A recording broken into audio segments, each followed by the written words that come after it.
మన ప్రభు అయిన యేసుక్రీస్తు నామములో వందనాలు. కొన్ని దినాలు మరి అక్కడ జరిగినటువంటి సెమీ క్రిస్మస్ ప్రోగ్రాంలో నేను ఉండటం, మరి అక్కడ పనుల విషయంలో కొన్ని ప్రార్థనకు మరి బుధవారం కొన్ని దానిలో అటెండ్ కాలేకపోయి ఉన్నాను.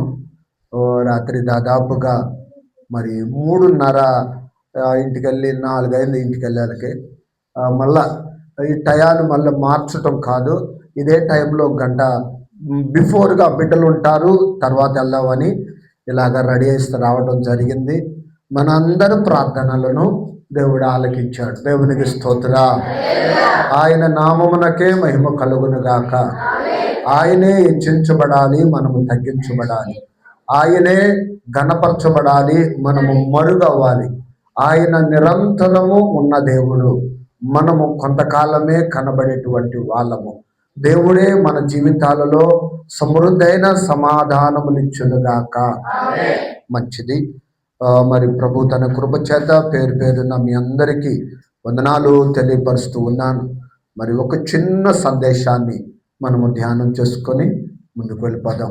దేవుడు తన కృప చేత జరుగుతున్నటువంటి మరి పనులు విషయాలలో ఏదైనా కానీ, మంచి చెడ్డలు కానీ, మరి ఒడిదుడుకులు కానీ ఆయనే సమాధాన పరుచుకుంటాడు. దేవునికి స్తోత్ర. ఆయన అన్నారు కదా, సమాధానానికి కర్త నేనే అన్నాడు. మనము ఏ పార్టీ వాళ్ళమండి? సో దేవుడే, ఆయన కృప మన అందరికీ తోడుండును గాక. ఈ పండుగ దినాలలో సంవత్సరము మరి క్రిస్మస్, అలాగే 31st దినాలలో నూతన సంవత్సరాలలో వెంట ఉండి మన కుటుంబాలను, మన యొక్క బిడ్డలను, మన గ్రామమును, మన ప్రజలను ఆశీర్వదించునుగాక.